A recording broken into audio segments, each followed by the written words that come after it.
اللہ اللہ اللہ اللہ نحمده ونصلي على رسوله الكريم اما بعد فاعوذ بالله من الشيطان الرجيم بسم الله الرحمن الرحيم الزانية والزاني فاجلدوا كل واحد منهما 100 جلدة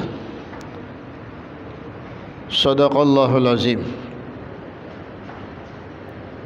آج کا جو ہمارا موضوع ہے وہ ہے اسلامی سزائیں، اور ملحدین اس پر بہت زیادہ شور مچاتے ہیں کہ اسلامی سزائیں نعوذ باللہ وحشیانہ ہیں، ظالمانہ ہے، اور اس کے متبادل صورتیں وہ ہمیں بتاتے ہیں کہ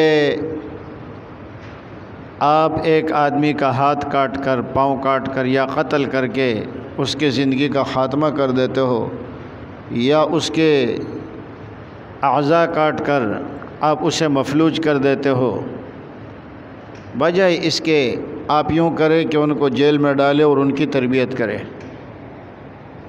اور ان کو مراعات دیں، تو اس سے برائی کا خاتمہ ہو جائے گا۔ دوسری بات یہ ہے کہ وہ معاشرے کے ہاتھ سے مجبور ہے، معاشرے میں برائی پھیلی ہوئی ہے، اس کی وجہ سے وہ بھی گناہ میں مبتلا ہو جاتا ہے، تو ان کو اتنی بڑی سزا دینے کی ضرورت نہیں ہے، اور یہ اس مجرم کے اوپر ظلم ہے اور زیادتی ہے۔ اکثر ملحدین اپنے پروگراموں میں اسلام کے ان احکامات کے اوپر تبصرے کرتے رہتے ہیں اور اس کا مذاق اڑاتے رہتے ہیں۔ اس کے جوابات سے پہلے تمہیدی طور پر کچھ باتیں سمجھ لیجئے۔ پہلی بات تو یہ ہے کہ جو بھی کمپنی کوئی چیز بناتی ہے تو اس کے کچھ اصول اور ضوابط ہوتے ہیں، اور جب وہ چیز آپ مارکیٹ سے خریدنے کے لیے جاتے ہیں تو آپ کو اس کے ساتھ ایک گائیڈ بک دیا جاتا ہے، آپ نے اس کو اس طریقے سے استعمال کرنا ہے، اس میں خرابی آ جائے تو اس طریقے سے اس کو ٹھیک کرنا ہے۔ یہاں تک کہ جو بڑی مشینریاں ہوتی ہیں اس کے بارے میں اگر کوئی شخص اپنی مرضی سے اسے ٹھیک کرے اور خراب ہو جائے تو اس کو سزا ہو جاتی ہے، اس کے خلاف کیس ہو جاتا ہے۔ آپ گائیڈ بک کے مطابق کیوں نہیں چلے؟ کوئی بھی چیز آپ لے، ایک موبائل لیتے اس کے ساتھ بھی ایک بک آپ کو ملتی ہے، اور اس کے علاوہ فریج لینے کے لیے جائے، موٹر سائیکل لینے کے لیے جائے، کوئی بھی چیز آپ لیں گے تو اس کے ساتھ آپ کو ایک چھوٹی سی بک ملتی ہے، پرچہ ملتا ہے کہ اس کو اس طریقے سے استعمال کرنا ہے۔ اللہ نے اتنی بڑی کائنات بنائی، اور اتنے بڑے کائنات کے اندر اللہ نے اتنا خوبصورت انسان بنایا، تو کیا اس کے لیے کوئی گائیڈ بک نہیں ہے جو اس کو گائیڈ کر سکے کہ زندگی کیسے گزارنی ہے؟ اور وہ بک جو اللہ تعالیٰ نے ہمیں عطا فرمایا ہے اس دنیا میں جینے کے لیے، اس کا نام قرآن کریم ہے۔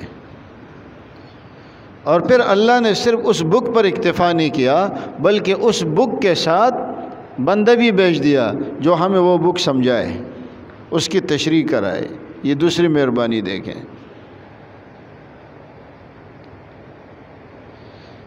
تو اللہ تعالیٰ کی کتاب، اللہ کا فرمان، یہ سب سے مقدم ہے اور سب سے اول ہے۔ کیوں؟ وہ اس کائنات کو بنانے والا ہے۔ اب جو اسلامی سزائیں ہیں تو اس میں سے وہ سزائیں جس کی شریعت نے تعین کیا ہے اور اس کے لیے سزا مقرر کی ہے کسی جرم کے لیے، تو ان سزاؤں کو حدود کہا جاتا ہے۔ جیسے چور کی سزا ہے، ڈاکو کی سزا ہے، اور زانی کی سزا ہے، حد قذف کسی کے اوپر زنا کی تہمت لگانے کی سزا ہے، مرتد ہونے کی سزا ہے، شراب پینے کی سزا ہے۔ یہ 5-6 سزائیں وہ ہیں کہ جس کے لیے حد مقرر کی گئی ہے۔ مرتد ہونے کی سزا ہے، لیکن قرآن کریم نے جن سزاؤں کا ذکر کیا وہ 5 ہے۔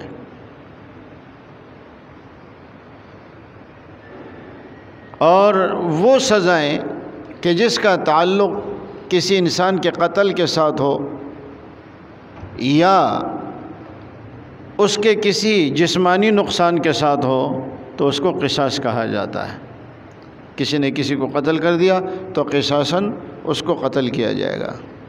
اگر وہ معاف کر دے تو اور بات ہے، یا وہ دیت پر راضی ہو جائے تو اور بات ہے۔ یا کسی نے کسی کا ہاتھ کاٹا، یا کسی کی آنکھ پھوڑ دی، یا کسی کے دانت توڑ دیے، تو اس کی سزا یہی ہے کہ اس کے ساتھ وہی سلوک رکھا جائے جو اس نے دوسرے کے ساتھ کیا ہے۔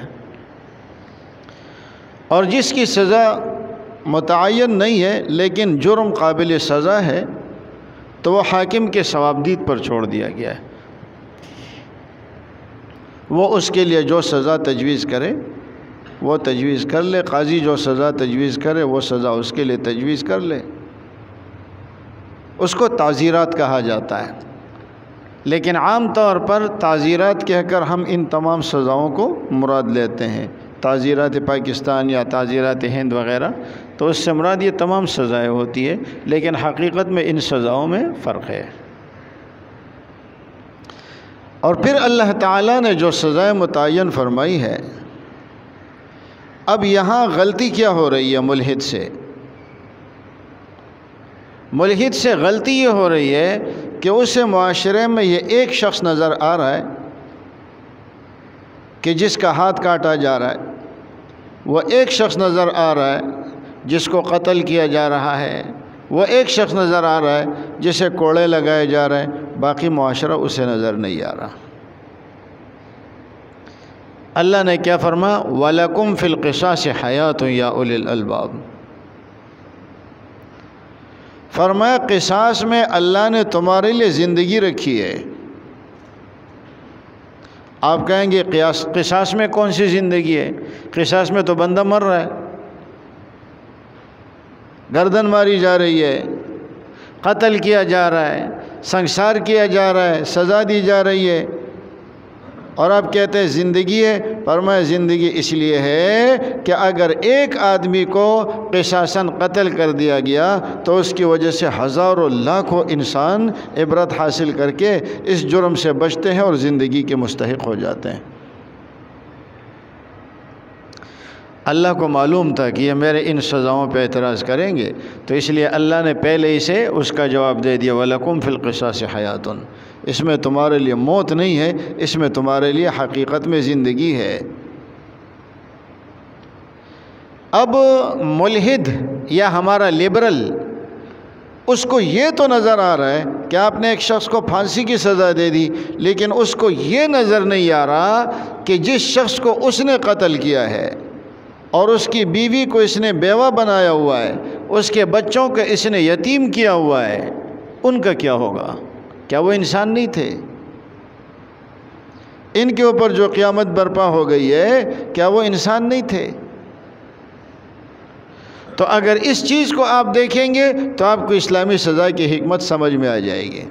اس کی مثال کیسی ہے کہ جیسے ایک کسی کے بدن پہ پھوڑا نکل آتا ہے، وہ اس کے بدن کا حصہ ہے، پاؤں پہ پھوڑا نکل آیا اور جا کر وہ پھوڑا ناسور بن جاتا ہے، کینسر بن جاتا ہے، تو پھر خیر اس میں ہے کہ پورے پاؤں کو ہی کاٹ دیا جائے تاکہ باقی بدن اس سے متاثر نہ ہو، ورنہ پھر آپ کہہ سکتے ہیں کہ جی آپ نے اس کی پاؤں کاٹ دی اور آپ نے اس کو معذور بنا دیا، مگر وہاں آپ یہ اعتراض نہیں کرتے۔ کیوں؟ اس لیے کہ ایک پاؤں کے کاٹنے کی وجہ سے اس کے پورے بدن کی حفاظت ہو جاتی ہے، تو ایک بندے کو قتل کرنے کی وجہ سے پورے معاشرے کی حفاظت ہو جاتی ہے۔ اگر اس ترتیب کو ہم دیکھیں تو بات بالکل کھل کر سامنے آ جاتی ہے کہ اسلامی سزاؤں کے اندر اللہ نے بڑی حکمت رکھی ہے کہ اس کی وجہ سے معاشرہ بن جاتا ہے۔ اب جن ممالک کے اندر اسلامی نظام موجود ہے، جہاں اسلامی سزاؤں پر عمل درآمد ہو رہا ہے، آپ وہاں جائیں، وہاں جرائم کی شرح آپ کو 2 سے 3% ملے گی، باقی نہیں۔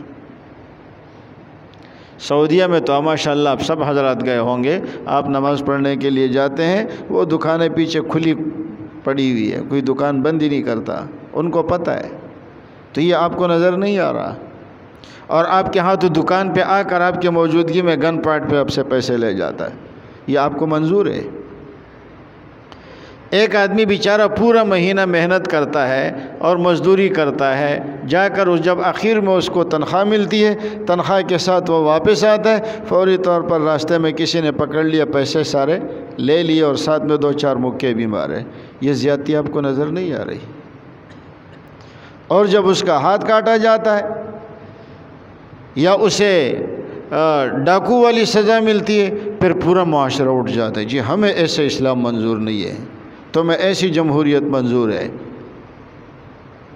کہ جس کے اندر بس جس کی لاٹھی اس کی بھینس، جس میں لوگوں کے موبائل چھینے جائیں، جس میں لوگوں کے عزتوں کے ساتھ کھیلا جائے۔ اگر کوڑے مارتے ہیں زیادتی ہو گئی، یہ انسانیت کی تذلیل ہے، اور جس کی عزت کو تار تار کیا ہے وہ بھی کسی کی بہن ہے، کسی کی بیٹی ہے، کسی کی ماں ہے، تمہیں پتہ ہے ان کے اوپر کیا گزر رہی ہے، اس بیچاری کی زندگی کا کیا بنا؟ ہمیشہ کے لیے وہ بیچاری لوگوں کی نظروں میں گر گئی۔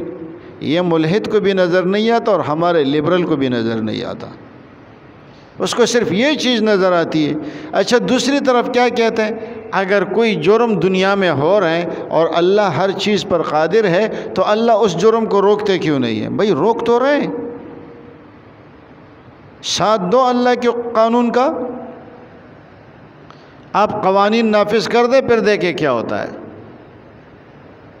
کل میں نے ایک کلپ دیکھی افغانستان کی کہ جس میں 2 بندے برقع اوڑھ کر کے مارکیٹ میں گئے ہیں اور خواتین کو لوٹ رہے ہیں، چوری کر رہے ہیں۔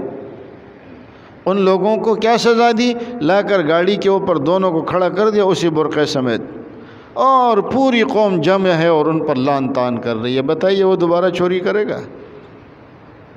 اور اس کو یہ ہزاروں لوگ جو دیکھ رہے ہیں، اللہ نے فرما دیا زانی کو جب سزا دینا وَلَا تَأْخُذْكُمْ بِهِمَا رَأْفَةٌ فِي دِينِ اللَّهِ إِن كُنتُمْ تُؤْمِنُونَ بِاللَّهِ وَالْيَوْمِ الْآخِرِ، ان پر ترس مت کھاؤ، رحم مت کرو۔ وَلْيَشْهَدْ عَذَابَهُمَا طَائِفَةٌ مِّنَ الْمُؤْمِنِينَ، مومنین کی ایک جماعت ان کے اس سزا میں شامل ہو کر تماشا دیکھے تاکہ ان کو عبرت حاصل ہو جائے۔ یہ جتنے چور اور ڈاکو ہیں نا، جن کو پتہ ہے کہ یہ سزائیں ہم پر آئیں گی، سب سے زیادہ مخالفت وہی کر رہا ہے۔ جو آدمی صاف ستھرا ہے اس کو کیا ضرورت ہے کہ وہ اسلامی سزاؤں کے اوپر اعتراض کرے؟ اور ہمارے ایک وزیر نے کسی وقت یہ بھی کہا تھا، ہم اللہ کے قانون کا انکار نہیں کرتے، اس میں اصلاح کرتے ہیں۔ اللہ کے قانون میں ہمارے وزراء آ کر اصلاح کریں گے، قانون بنایا اللہ نے ہے اور اصلاح یہ لوگ کریں گے، ان کو پتہ ہے۔ یہ سارے چور ڈاکو اکٹھے ہو کر ان چیزوں کے خلاف پر نعرے لگاتے ہیں، چاہے وہ عوام میں ہو چاہے وہ خواص میں ہو، اور وہ اسلامی احکامات کی خلاف ورزی کرتے ہیں۔ تو ایک بندے کو سزا ملے پھر آپ دیکھیں کہتے ہیں بڑی ظالمانہ سزائیں ہیں۔ اچھا دوسری بات یہ یاد رکھیں کہ اسلام کی جو سزائیں ہیں اس کے لیے شرائط ایسی رکھی گئی ہیں کہ سزا بہت کم لوگوں کو ملے گی۔ مثال کے طور پر بدکاری کی سزا ہے۔ اب بدکاری کی سزا اس وقت نافذ ہوگی، اور یہ نافذ کرنا بھی کس کا کام ہے؟ حکومت کا کام ہے، افراد کا نہیں ہے، لوگوں کا نہیں ہے، یہ ریاست کا کام ہے، اسٹیٹ کا کام ہے۔ وہ تب ملے گی جب 4 گواہ ہوں، اور چاروں گواہ عینی گواہ ہوں، جنہوں نے اپنی آنکھوں سے دیکھا ہو۔ ایسا بہت کم کہیں ہوگا۔ اگر ایک نے یا 2 نے جا کر گواہی دی نا، الٹا ان کے اوپر حد قذف لگ جائے گا اگر گواہی کے معیار کو پورا نہ کر سکے۔ ان سے کہتے ہیں خاموش رہو۔ اگر 4 گواہ پورے نہیں ہیں، اور 4 گواہ بھی کیسے؟ عینی شاہد، صرف شکوک و شبہات نہیں، الحدود تندرع بالشبہات، حدود معمولی شبہ سے ساقط ہو جاتے ہیں۔ ہاں اگر وہ بیوی کا معاملہ ہے، بیوی اور شوہر کا، تو اب شوہر تو خاموش نہیں بیٹھ سکتا، تو اس کے لیے پھر لعان کی ترتیب رکھی ہے کہ جس میں وہ جو لعان والی ترتیب مشہور ہے، والذین یرمون ازواجہم ولم یکن لہم شہداء الا انفسہم فشہادت احدہم اربع شہادات باللہ، 4 گواہیاں دے گا، اور 4 گواہیوں میں وہ کہے گا کہ میں سچا ہوں اور عورت جھوٹی ہے، اور 5ویں گواہی میں مرد کہے گا کہ مجھ پر اللہ کی لعنت ہے اگر میں جھوٹا ہوں۔ پھر اسی طریقے سے 5 قسمیں عورت کھائے گی، اور آخر والے میں کہے گا مجھ پر اللہ کا غضب ہو اگر یہ سچا ہے اور میں جھوٹی ہوں۔ پھر اس کے لیے لعان رکھا تاکہ شوہر جو ہے وہ بیچارہ اس مصیبت میں مبتلا نہ ہو کہ وہ اپنے آپ آنکھوں سے دیکھ رہے کہ کوئی شخص آ کر اس کی بیوی سے منہ کالا کر رہا ہے، اب وہ کیا کرے گا؟ لوگوں کو گھومتا پھرے گا کہ آ جاؤ اور دیکھو میری بیوی، تاکہ اس کو سزا ملے۔ پھر عام گواہیوں میں ایک مرد اور 2 عورتوں کی گواہی بھی قابل قبول ہے، اس پہ بھی انشاءاللہ بحث آئے گی۔ ملحدین اس پہ بھی اشکال کرتے ہیں کہ 2 عورتوں کی گواہی ایک مرد کے برابر کیوں ہے، یہ عورتوں کے ساتھ ظلم ہے، اس پہ بھی انشاءاللہ اپنی جگہ گفتگو آئے گی۔ تو اس کے لیے شرائط کڑی رکھیے، اور پھر وہ گواہ بھی ایسے کہ جو بالکل یعنی کہ ان کے نظروں میں ثقہ اور عادل ہو، مشکوک گواہ کی گواہی وہاں نہیں چلے گی۔ پھر جو اسلام کی سزائیں ہیں، اس کے اندر ایک بنیادی چیز جس کو سمجھنا بہت ضروری ہے، اسلامی سزائیں کب دی جائیں گی؟ اسلامی سزائیں تب دی جائیں گی جب جرم کی روک تھام کے لیے پورے طور پر آپ اقدامات کریں۔ اب جرم کی روک تھام کے اقدامات کا کیا مطلب ہے؟ ایک آدمی ہے، جیسے آج کا دور ہے، میں آپ سے پوچھتا ہوں، اس کے بجلی کا بل آ رہا ہے 20,000 روپے اور اس کی تنخواہ ہے 10,000 روپے، وہ کیا کرے گا؟ وہ بجلی چوری نہیں کرے گا تو کیا کرے گا؟ چوری تو کرے گا، اس کے پاس دوسرا راستہ نہیں ہے۔ میں یہ نہیں کہتا ہوں کہ اس کے لیے چوری کرنا جائز ہے، لیکن میں یہ کہہ رہا ہوں وہ چوری پر مجبور ہو رہا ہے۔ بجلی کے ریٹ بڑھاتے چلے جاؤ، پیٹرول کے ریٹ بڑھاتے چلے جاؤ، آٹے کے ریٹ بڑھاتے چلے جاؤ، نکالنا کس سے ہے؟ عوام سے، اور آمدنی عوام کی نہیں ہے۔ وہ باہر جا کر بوتل سے مسجد کے سامنے پیٹرول نکالے گا نہیں تو کیا کرے گا؟ اس کے پاس دوسرا راستہ ہی نہیں ہے۔ آپ اگر قانون نافذ کر رہے ہیں اور قانون پر عمل درآمد کرا رہے ہیں تو پہلے آپ اپنے عوام کو وہ سہولیات دیں کہ وہ چوری کی طرف مجبور نہ ہو۔ تمہارا تو سب کچھ فری ہے، تم تو غریب لوگ ہو، خدا تمہارا پیٹ بھر دے۔ اس بیچاری عوام کے ساتھ کیا دشمنی ہے؟ یہ ہمارے پیسوں پر پل رہے ہیں، ہمارے پیسوں پر بڑھ رہے ہیں، ہماری وجہ سے ان کی گاڑی میں پیٹرول ہم ڈال رہے ہیں، ان کے بجلی کا بل ہم دے رہے ہیں، یہاں تک کہ یہ جو ٹول پلازا پہ جو 30 روپے کا ٹوکن ہوتے وہ بھی ان کے لیے فری ہے۔ غریب ہے نا بیچارے، ان کے پاس تو کچھ ہے، مالدار تو ہم لوگ ہیں، یہ ہم لوگوں نے ادا کرنا ہے۔ کتنا بڑا ظلم ہے۔ اور پھر کہتے ہیں جی پاکستان میں چوری ہو رہی ہے، چوری نہیں ہوگی تو کیا ہوگا؟ ہمارے ایک مولانا صاحب ہیں، وہ بڑے مزاحی قسم کے ہیں، تو ایک دفعہ اس کو تنخواہ نہیں دے رہے تھے، کافی عرصے سے وہ مسجد میں تھا، تنخواہ دے ہی نہیں رہے تھے۔ تو ایک دفعہ مولوی صاحب سے کو بلایا، کہنے لگے ہمیں آپ پر شبہ ہے۔ جی کیا شبہ ہے؟ تم اس مسجد کے معاملات میں بے ایمانی کر رہے ہو۔ اس نے کہا اس میں شبے کی کیا بات ہے؟ میرا بس نہیں چلتا، ورنہ میں اس مسجد کے پنکھے بھی بیچ دوں، میں اس کی بتیاں بھی بیچ دوں، میں اس کی ٹوٹیاں بھی بیچ دوں، کیوں؟ میں بھوکا ہوں۔ اب تم لوگ مجھے تنخواہ نہیں دو گے تو میں مسجد میں گڑبڑی کروں گا تو کیا کروں گا؟ ہماری نظر ایک طرف ہوتی ہے، بندے نے چوری کر لی، بھائی بندے نے چوری کیوں کی؟ اس کی وجوہات معلوم کرنی چاہیے۔ حضرت معاویہ رضی اللہ تعالیٰ عنہ کے زمانے میں غالباً، یا حضرت عمر رضی اللہ تعالیٰ عنہ کے زمانے میں، ایک عورت کا اونٹ چوری ہو گیا اور اس کو کچھ لوگوں نے کاٹ کے کھا لیا۔ شکایت پہنچ گئی، فرمایا کہ ان کو سزا دی جائے، انہوں نے چوری کی ہے، چوری کی سزا دی جائے، ہاتھ کاٹے جائیں۔ ابھی سزا دی نہیں گئی تھی کہ فرمایا معلومات کرو انہوں نے یہ کام کیوں کیا۔ جب پتہ چلا تو ان کا جو بڑا تھا حضرت حاتب بن ابی بلتعہ رضی اللہ تعالیٰ عنہ، انہوں نے کہا جی ہمیں کھانا نہیں دیتے۔ آپ نے فرمایا ان کو معاف کر دو، اور حاتب بن بلتعہ رضی اللہ تعالیٰ عنہ سے فرمایا کہ اس اونٹ کی قیمت تم ادا کر لو۔ وہ مجبور ہے، وہ دوسرے کا مال چوری نہیں کریں گے تو کیا کریں گے؟ آپ موقع دیں۔ اب باہر کیا ہوتا ہے کہ وہ اپنے عوام کا خیال رکھتے ہیں۔ جیسے دبئی ہے، وہاں مجھے بتایا گیا کہ یہاں جو بندہ شادی کرتا ہے اس کو باقاعدہ مکان کی جگہ بھی دیتے ہیں اور مکان کے پیسے بھی دیتے ہیں کہ تم اس پہ اپنا مکان بنا لو، اور ان کے سارے اخراجات گورنمنٹ برداشت کرتی ہے۔ کیا ضرورت ہے چوری کرنے کی؟ قطر میں آپ جائیں، وہ اپنے عوام کا خیال رکھتے ہیں، اپنے عوام کو وہ سہولیات دے رہے ہیں کہ جو سہولیات ان کو دینے چاہیے۔ ہر آدمی باروزگار ہے، برسر روزگار ہے، معاملات سارے کے سارے ان کے یہی ہے۔ ہمارے ہاں تو قوم کو بھکاری بنایا گیا ہے۔ آٹا تقسیم ہو رہا ہے، آٹے کی تقسیم میں اس دن کتنے بندے مرے۔ کتنی ذلت ہے خدا کی قسم۔ باہر کی دنیا کو ہم کیا چہرہ دکھا رہے ہیں، اور ہمارے حکمرانوں کا حال یہ ہے کہ سود کے قرضے کو وہ امداد سمجھتے ہیں۔ اب ہوگا، چوری ہوگی، بدعنوانی ہوگی۔ اچھا، ایک عورت ہے معذرت کے ساتھ، وہ گھر سے باہر نکلتی ہے، نیم برہنہ ہو کے نکلتی ہے، قابل اعتراض حالت میں نکلتی ہے۔ اب باہر اگر کسی نے ان سے کہا، اس کو چھیڑا، ماں بہن نہیں ہے، ماں بہن ہے لیکن تیری طرح نہیں ہے، کیوں نکلی ہے اس طرح؟ اپنے جسم کی نمائش کے لیے نکلی ہے، لیکن اگر کوئی تیرے جسم کو دیکھے تو پھر ناراض ہوتے ہو کہ جی مردوں کو چاہیے وہ اپنی نگاہیں نیچے رکھے۔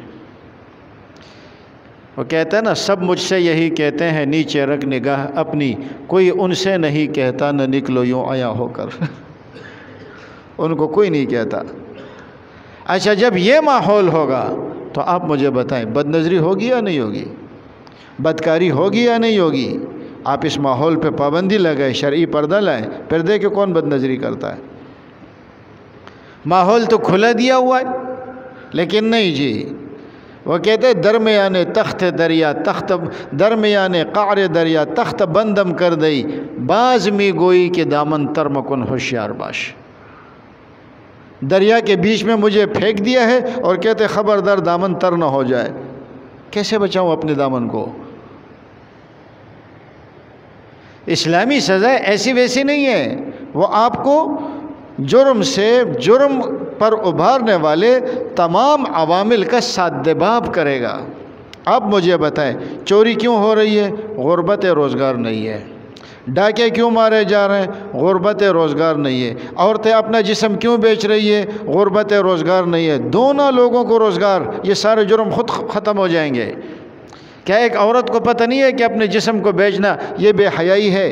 اپنے جسم کی نمائش کرنا یہ بے حیائی ہے؟ بالکل اس کو معلوم ہے، وہ حالات سے مجبور ہو کر یہ چیزیں کر رہی ہے، کوٹھے پر بیٹھ رہی ہے۔ ہمارے ہاں حکم نافذ کرو، قانون نافذ کرو، سزا دو، لیکن ماحول کو درست نہ کرو۔ تو ان چیزوں کو اگر ہم دیکھیں گے، آپ کو حیرت ہوگی کہ اگر اسلام میں مطلقاً چوری کی سزا ہاتھ کاٹنا ہوتا نا، تو اسلام کے جو ابتدائی 400 سال، مذاق نہیں ہے، 400 سال میں صرف 6 افراد کا ہاتھ کاٹا گیا ہے۔ 400 سال میں۔ کیوں؟ ایک تو قانون ہے، جرم کی شرح کم ہے، دوسری کوئی نہ کوئی وجہ ہے کہ جس کی وجہ سے وہ حد اس کا ساقط ہو جاتا ہے، ورنہ چوری تو بہت سارے لوگوں نے کی ہوگی۔ ان چیزوں کو سمجھنے کے بعد اب آپ آئیں ملحدین کے اعتراضات کی طرف۔ ملحد کہتے ہیں کہ آپ اس کا ہاتھ کاٹ دیتے ہیں، اس کے جسم کا عضو کاٹ دیتے ہیں، اس کو بیکار بنا دیتے ہیں۔ تو میں نے آپ کو بتا دیا کہ ملحد کو ایک یہ ون وے پہ جا رہا ہے، دوسرا جانب اسے نظر نہیں آ رہا۔ اچھا جی پھر اس کا حل کیا کیا جائے؟ کہتے ہیں اس کا حل یہ کیا جائے کہ اس کو جیل میں ڈالا جائے، لیکن اسے سزا نہ دی جائے، جیل میں اس کو ہر طرح سے سہولت دی جائے تاکہ وہ معاشرے کے لیے کارآمد انسان بن سکے۔ آپ اس کی اصلاح کریں۔ یاد رکھیں جن ممالک میں یہ نظام ہے وہاں کی شرع یہ ہے کہ چوری کرنے والوں میں 77% وہ افراد ہیں جو ایسے جیلوں کی سزا کاٹ کر آئے ہیں۔ غنڈے اور بدماش کو کیا چاہیے؟ غنڈے اور بدماش کو، چور و چکے کو اور چرسی ہیروئنچی کو کیا چاہیے؟ کھانا چاہیے اور جگہ چاہیے۔ ہمارے ہاں سیلانی والوں نے شروع کر دیا، جو بچے گھروں سے بھاگ رہے، جتنے چرسی ہیروئنچی ہے یہ سارے وہاں جا رہے ہیں۔ یہ آپ حوصلہ افزائی کر رہے ہیں۔ مختلف دسترخوان بنا دیے گئے، آؤ غریبوں کو یہاں۔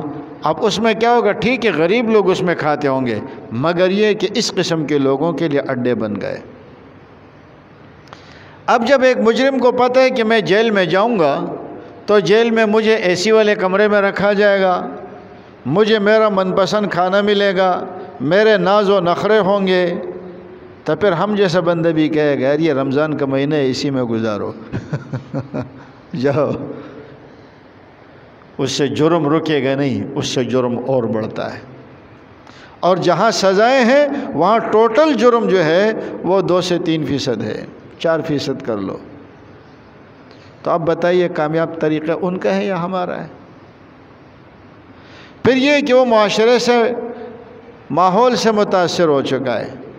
دیکھیں ہر انسان کے پاس 2 قوتیں ہیں، ایک قوت وہ ہے جو اس کو نیکی کی طرف بلا رہی ہے، ایک قوت وہ ہے جو اس کو بدی کی طرف بلا رہی ہے۔ یہ ہر کسی کے پاس ہے، ہر کسی کے پاس ہے۔ برے سے برے آدمی میں بھی نیکی کا جذبہ موجود ہے، اچھے سے اچھے بندے میں بھی بدی کا جذبہ موجود ہے۔ اب یہ کہ اس کے پاس اگر معاشرے میں بدی کی جذبہ موجود تھا تو کیا اس کے پاس نیکی کا جذبہ نہیں تھا؟ نیکی کا جذبہ بھی اس کے پاس موجود تھا، مگر اس نے نیکی کے جذبے کو کمزور کر لیا اور بدی کے جذبے کو ابھار لیا، تو اس لیے وہ مجرم ہے اور اس مجرم کو جرم کی سزا ملنی چاہیے۔ اور جب یہ سزائیں شروع ہو جائیں گی، اب دیکھیں جب جیل میں، آپ مجھے بتائیں اگر آپ چوری کریں اور یا آپ کسی کو قتل کریں اور آپ جیل میں جائیں گے تو آپ وکٹری کا نشان بنائیں گے؟ ہاں، فتح کا نشان بنا کر جیل میں جائیں گے۔ فتح کا نشان بنا کر جیل میں وہ جاتا ہے جو 1 نمبر کا چور اور ڈاکو ہوتا ہے اور اس کو پتہ ہوتا ہے کہ اندر میری جو خدمت ہونی ہے وہ میرے گھر پہ بھی نہیں ہوتی۔ ان کو جوتے مارو پھر دیکھو یہ نشان بنا کے دکھائیں۔ جس ملک میں غریب کے لیے معیار اور ہو سزا کا، امیر کے لیے معیار اور ہو، خدا کی قسم وہ ملک نہیں سدھر سکتا۔ قسم اٹھا کے کہہ رہا ہوں ممبر پہ بیٹھ کے، جب ہم اسلامی سزاؤں کا یہ حال کریں گے، اب ہر چیز کا ٹارگٹ جو ہے نا وہ عوام بیچارے ہیں۔ غریب آدمی جیلوں کے اندر سڑ رہا ہے بے گناہ، اس کے بارے میں کوئی نہیں پوچھتا۔ ہمارا لیڈر جب جیل میں جاتا ہے نا تو ساری قوم باہر نکل آتی ہے، زیادتی ہو رہی ہے۔ تیرا لیڈر کبھی تیرے لیے نکلا ہے کہ یہ جو اتنے جیلوں کے اندر بے گناہ سڑ رہے ہیں ان کے بارے میں بھی پوچھا جائے؟ اور اسی انتقامی سیاست نے ہمارے ملک کا بیڑا غرق کر دیا ہے۔ 5 سال تم ہمیں گھسیٹو گے، 5 سال ہم تمہیں گھسیٹیں گے، اور بیچ میں رگڑا کون کھائیں گے؟ غریب عوام۔ ہماری قوم نہ سمجھے، اس قوم پر لازم ہے کہ ان تمام سیاستدانوں پر دونوں ہاتھ سے ہزاروں لعنتیں بھیجے۔ ہم نہیں لڑتے الیکشن، ہمیں نہیں چاہیے، تمہاری ضرورت ہی نہیں ہے ہمیں، ختم۔ لیکن اس قوم میں ظاہر ہے ان اللہ لا یغیر ما بقوم حتی یغیروا ما بانفسہم، جب یہ اپنے حالات کو نہیں بدلیں گے، وہ ہمیں نہیں، وہ ہماری پرورش نہیں کر رہے، ہم ان کی پرورش کر رہے ہیں۔ وہ ہمیں کچھ نہیں دے رہے، ہمارے جیبوں سے ان کے پاس جا رہے ہیں، اس کے باوجود ان کا ہمارے اوپر احسان ہے اور ہم ہمیشہ غلامی کی زندگی گزاریں گے۔ تو اب آپ دیکھیں کہ ان کا جو اپنا نظام ہے چوری چکاری کو روکنے کا، وہ 100% ناکام ہے۔ اور کامیاب نظام کون سا ہے؟ اللہ رب العزت والا. لیکن ان کی نظر ایک بندے کے ٹوٹے ہوئے اور کٹے ہوئے ہاتھ پر جا رہی ہے اور ان بچوں کی طرف نہیں جا رہی ہے کہ جو اس کی وجہ سے کتنے دنوں تک بھوکے بیٹھے رہے. ایک آدمی کے کوڑوں کی طرف اس کی نظر جا رہی ہے، اس باپ کی طرف نہیں جا رہی ہے جس کی بیٹی کی عزت لٹ چکی ہے. اب پھانسی پانے والے مجرم کی طرف ان کی نظر جا رہی ہے، لیکن ان کی نظر اس مقتول کی طرف نہیں جا رہی ہے جس کے پیچھے چھوٹے چھوٹے بچے ہیں. اللہ نے فرما دیا وَلَا تَأْخُذْكُمْ بِهِمَا رَأْفَةٌ فِي دِينِ اللَّهِ. اس معاملے میں تمہیں خبیثوں کے اوپر ترس ہی نہیں آنا چاہیے. کیا فرمایا؟ ان کنتم مؤمنین، اگر تم مومن ہو تو اللہ کے احکامات پہ عمل کرو. اور یہ سزائیں جب نافذ ہوں گی 1-2 دن کے اندر ملک کے اندر چین اور سکون آ جائے گا. لیکن شرط کیا ہے کہ جو چیزیں گناہ کی طرف بلانے والی ہے پہلے ان چیزوں کا خاتمہ کرو. اب آپ اپنے بچوں کو پیسے نہیں دے رہے ہیں. آپ اپنے چھوٹے سے گھر کی مثال لیں. بچہ صبح اسکول جاتا ہے، کہتے ہیں مجھے ابو 10 روپے دے، آپ کہتے ہیں میں نہیں دے رہا، دفعہ ہو یہاں سے چل. بچہ کیا کرے گا؟ آپ سوئے ہوں گے، آپ کی جیب سے پیسے نکالے گا، وہ چوری کرے گا، آپ ہی کے جیب سے کرے گا، آپ ہی کے گھر سے کرے گا.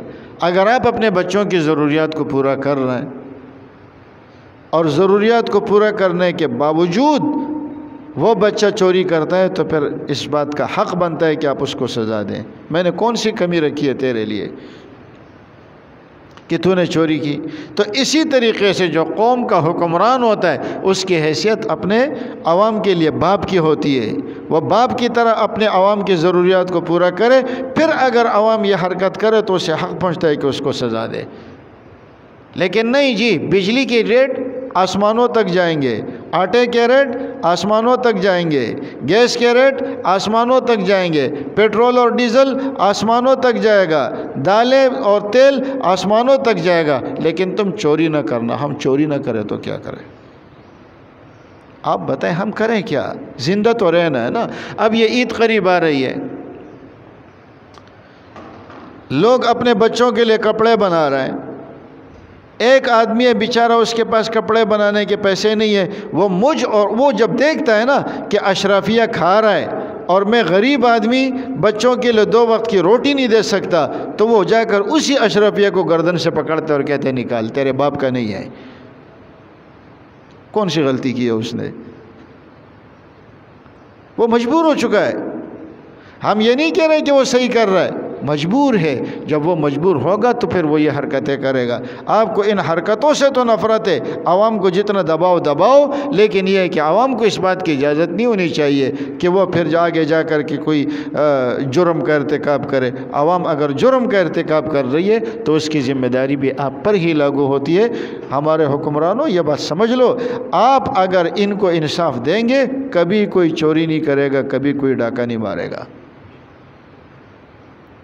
کیوں مار رہا ہے؟ اس لیے کہ آپ نے ان عوامل کو نہیں روکا. تو سزا کے لیے بنیادی چیز کیا ہے کہ جس جرم کا ارتکاب ہو رہا ہے اس جرم کے عوامل کو روک لیا جائے اور لوگوں میں خوشحالی کر دی جائے. اب اگر آپ کہتے ہیں کہ نہیں ہے ملک غریب ہے، تمہارے لیے تو ملک امیر ہے، ہمارے لیے غریب ہے. تمہارے لیے تو اس ملک میں سب کچھ ہے، غریب ہے تو پھر تمہارے لیے بھی ہونا چاہیے نا. تمہارے لیے سب کچھ ہے. اگر یہ ملک غریب ہے تو اس عوام کے لیے جاؤ قرضوں کے نام پہ امداد لو اور پھر انہی عوام سے نکالو. ایسے کبھی قانون نہیں بنتا اور نہ کبھی ہے کہ قانون کے اوپر عمل درآمد کیا جا سکتا ہے. اسلامی سزائیں یہ اس کائنات کو، اس دنیا کو چلانے کے لیے اللہ تعالیٰ نے ایک تحفہ عطا فرمایا ہے. اور جب یہ سزائیں ہوں گی تو انشاءاللہ پورے ملک کے اندر نظام بھی آئے گا، پورے ملک کے اندر قانون بھی آئے گا. اللہ ہمیں عمل کی توفیق نصیب. اللہم انت السلام منک السلام. اللہم ربنا آتنا فی الدنیا حسنہ ربنا لا تزغ قلوبنا اللہم اعنا علی ذکرک ربنا تقبل منا.